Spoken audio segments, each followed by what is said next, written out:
सबको मेरा नमस्कार। पिछले कुछ दिनों से जिस तरह से जनता को फ्री में मिलने वाली सुविधाओं का विरोध किया जा रहा है, जिस ज़बरदस्त तरीके से विरोध किया जा रहा है, कहा जा रहा है कि अगर सरकारें जनता को फ्री में सुविधाएं देगी तो सरकारें कंगाल हो जाएंगी, देश के लिए बहुत आफत पैदा हो जाएगी, इन सारी फ्री की सुविधाओं को बंद किया जाए। इससे एक मन में शक पैदा होता है कि क्या केंद्र सरकार की आर्थिक हालत बहुत ज़्यादा कहीं ख़राब तो नहीं हो गई है।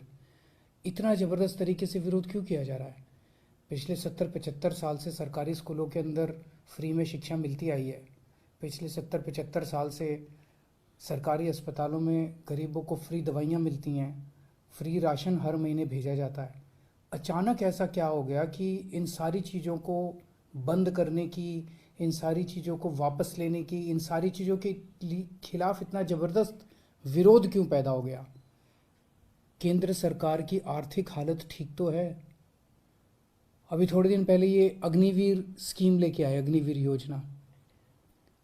अग्निवीर योजना जब लेके आए तो कहा गया कि अग्निवीर योजना लाने की ज़रूरत इसलिए पड़ी क्योंकि सैनिकों का जो पेंशन का खर्चा है, सैनिकों का जो पेंशन का बिल है, वो इतना ज़्यादा बढ़ गया है कि केंद्र सरकार उसको बर्दाश्त नहीं कर पा रही।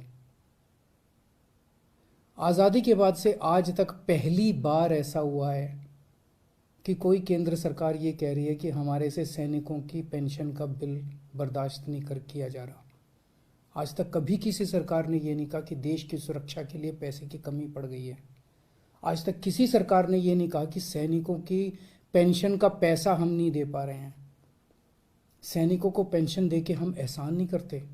सैनिक हमारे ऊपर एहसान करते हैं जब वो बॉर्डर के ऊपर अपनी जान दांव पे लगाते हैं।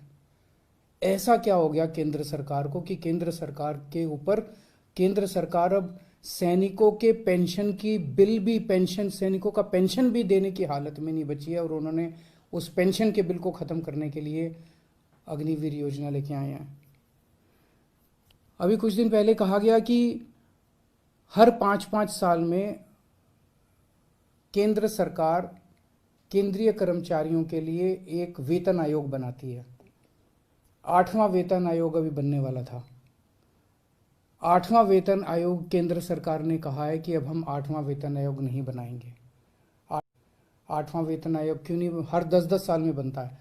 8वां वेतन आयोग क्यों नहीं बनाएंगे, कह रहे हैं कि हमारे पास पैसा नहीं है, पैसे की कमी है।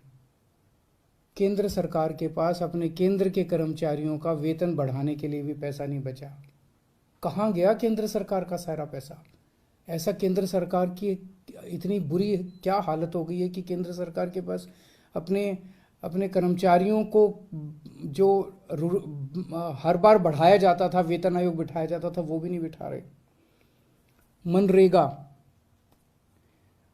देश के गरीब से गरीब आदमी जिसके घर में कुछ भी नहीं होता, उस व्यक्ति को सरकार साल में 100 दिन की दिहाड़ी का पैसा देती है। 100 दिन का काम देती है और फिर 100 दिन का पैसा देती है दिहाड़ी के हिसाब से। केंद्र सरकार कह रही है हमारे पास वो पैसा भी नहीं है देने के लिए। पिछले साल के मुकाबले इस साल उस पैसे में 25% की कटौती कर दी गई है। देश के सबसे गरीब, सबसे मजदूर आदमी, किसान मजदूर, रिमोट इलाकों में जो देश में रहते हैं, गांव में रहते हैं, वो लोग दिहाड़ी के हिसाब से साल में 100 दिन की दिहाड़ी करते थे और सरकार उनको गड्ढे खोदने का काम करते थे, कहीं कुछ सड़क बनाने का काम करते थे, उनको सरकार 100 दिन की दिहाड़ी दिया करती थी। उसमें भी कटौती कर दी गई है। सरकार कह रही है पैसा नहीं है। केंद्र सरकार जितना टैक्स इकट्ठा करती है देश भर से, उसमें से एक हिस्सा राज्यों को देती है। अभी तक ये था कि 42% उस टैक्स का हिस्सा राज्यों को देना होता था। पिछले कुछ वर्षों में ये भी घटा के 29-30% कर दिया गया है। राज्यों को जो पैसा केंद्र सरकार देती है उसकी भी कमी कर दी गई है। कह रहे हैं पैसा नहीं है। आखिर गया कहाँ केंद्र सरकार का सारा पैसा। 2014 में जितना टैक्स इकट्ठा करती थी केंद्र सरकार, उससे तो दुगना तिगुना टैक्स इकट्ठा हो रहा है आज की डेट में। ये सारा पैसा जा कहाँ रहा है? आज़ादी के बाद से आज तक, अब 75 साल मना रहे हैं हम आज़ादी के, पहली बार एक गरीब आदमी की गेहूं और चावल के ऊपर टैक्स लगाया गया, खाने पीने की चीज़ों पे टैक्स लगाया गया है। कभी नहीं लगाया, किसी सरकार ने नहीं लगाया। सबसे क्रूर चीज है ये। एक बिल्कुल गरीब आदमी, एक भिखारी जिसके पास कुछ नहीं होता, वो भी मार्केट से जब गेहूं और चावल अब खरीद के लाएगा, उसको उस पर टैक्स देना पड़ेगा। किसी सरकार ने इतना क्रूर कदम नहीं उठाया था। गेहूं पे टैक्स लगा दिया, चावल पे टैक्स लगा दिया, गुड़ के ऊपर टैक्स लगा दिया, शहद पे टैक्स लगा दिया, छाछ पे टैक्स लगा दिया, लस्सी पे टैक्स लगा दिया, दही पे टैक्स लगा दिया, पनीर पे टैक्स लगा दिया। क्या जरूरत पड़ गई? क्या ऐसी क्या हालत हो गई केंद्र सरकार की कि गरीब से गरीब आदमी के खाने के ऊपर टैक्स लगाने की नौबत आ गई, जो आज तक 75 साल में कभी नहीं हुआ था। और केंद्र सरकार ने पेट्रोल और डीजल के ऊपर इतना टैक्स लगा रखा है, हर रोज बताते हैं 1,000 करोड़ रुपए का, 1,000 करोड़ रुपए की पेट्रोल और डीजल से टैक्स पे आमदनी होती है। साल में लगभग 3.5 लाख करोड़ रुपए की आमदनी होती है केंद्र सरकार की, पेट्रोल और डीजल पे जो टैक्स लगा रखा है। कहाँ गया ये सारा पैसा? और अब कह रहे हैं कि सारी जितनी सुविधाएं जनता को फ्री में मिलती हैं वो बंद होनी चाहिए। सारे सरकारी स्कूल या तो बंद किए जाएं, और या सारे सरकारी स्कूलों में बच्चों से फीस ली जाए, ऐसा कह रहे हैं ये लोग। आप सोच के देखो, अगर सरकारी स्कूलों में फीस लगने लग गई, देश के कोने कोने के अंदर सरकारी स्कूल, वैसे ही सरकारी स्कूलों के अंदर पढ़ाई खराब है, और अगर सरकारी स्कूलों में फीस लगने लग गई तो बच्चे को तो कोई नहीं पढ़ा पाएगा। आधे से ज़्यादा बच्चे इस देश के अनपढ़ रह जाएंगे। देश आगे कैसे बढ़ेगा? कह रहे हैं कि सारे सरकारी अस्पतालों के अंदर अब पैसे लगने चाहिए। सरकारी अस्पतालों में जो फ्री का इलाज होता है वो बंद होना चाहिए। सरकारी स्कूलों से मेरे को याद आया कि कई राज्य सरकारों ने अब सरकारी स्कूलों में फीस लगा भी दी है। मैंने मीडिया में खबरें पढ़ी हैं कि एक राज्य के अंदर 120 रुपये महीना फीस लगा दी है, एक राज्य के अंदर 500 रुपये महीना फीस लगा दी है। कहाँ से लाएगा एक गरीब आदमी 500 रुपये महीना अपने बच्चों को पढ़ाने के लिए? अब ये सारे देश के अंदर सरकारी अस्पतालों के अंदर कह रहे हैं कि सरकारी अस्पतालों में बिना पैसे दिए इलाज नहीं होगा। गरीब आदमी के पास इलाज कराने के पैसे नहीं है, वो कहाँ से लाएगा पैसे इलाज कराने के लिए? और जिसके पास पैसे नहीं है उसका इलाज नहीं होगा। मर जाएंगे गरीब लोग इस देश के। और अब ये कह रहे हैं कि इलाज, राशन भी, फ्री का राशन भी बंद होगा। फ्री नहीं होना चाहिए, फ्री का राशन भी बंद कर देना चाहिए। 75 साल तक जितनी केंद्र सरकारें आई, किसी को ऐसा घाटा नहीं हुआ कि फ्री का राशन बंद कर दिया गया। कब से मिल रहा है फ्री का राशन? कब से? राशन की दुकानें कब से हैं? अब ये फ्री का राशन भी बंद करना चाहते हैं। प्रश्न उठता है, ये सारा पैसा केंद्र सरकार का गया कहाँ? 2014 में लगभग आज केंद्र सरकार का लगभग 40 लाख करोड़ का बजट है, तो ये सारा पैसा जा कहाँ रहा है?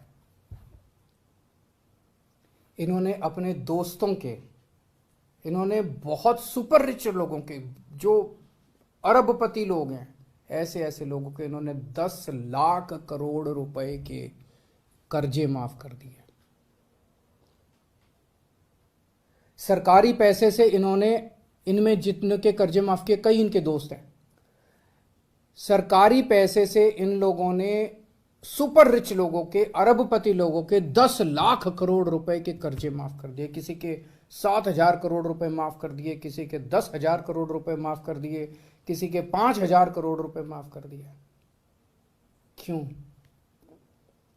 अगर ये कर्जे माफ नहीं किए जाते, इतने करोड़ों करोड़ों हजारों लाखों करोड़ रुपए के अगर कर्जे माफ नहीं किए जाते, तो इनको खाने पीने की चीजों के ऊपर टैक्स लगाने की जरूरत नहीं पड़ती।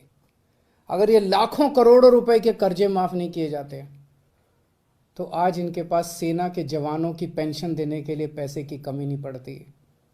अगर इनको ये लाखों करोड़ रुपए के कर्जे नहीं दिए जाते, तो इस तरह की देश की हालत नहीं होती।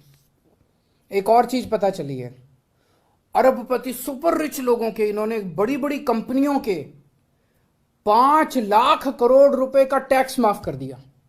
एक तरफ तो कर्जे माफ कर दिए और दूसरी तरफ इनसे जो टैक्स लेना था वो टैक्स माफ कर दिया। गरीब आदमी पे टैक्स लगा दिया। आपके गेहूं, आपके चावल, आपकी दही, आपकी छाछ, आपकी लस्सी, आपकी गुड़, आपकी शहद के ऊपर टैक्स लगा दिया। बड़े बड़े अमीर लोगों के 5 लाख करोड़ रुपए के, पिछले कुछ सालों में 5 लाख करोड़ रुपए के इन्होंने टैक्स माफ कर दिए। इन्होंने छूट दे दी इनको। इस देश का आम नागरिक आज ठगा हुआ महसूस कर रहा है। इस देश का आम नागरिक आज धोखा महसूस कर रहा है। ऐसे देश आत्मनिर्भर कैसे बनेगा? ऐसे तो अपने देश के युवाओं का और बच्चों का भविष्य अंधकार में है। अगर ये देश कुछ चंद लोगों के लिए चलेगा, अगर सारा सरकारी पैसा कुछ चंद लोगों पे उड़ाया जाएगा, तो देश आगे कैसे बढ़ेगा? नमस्कार।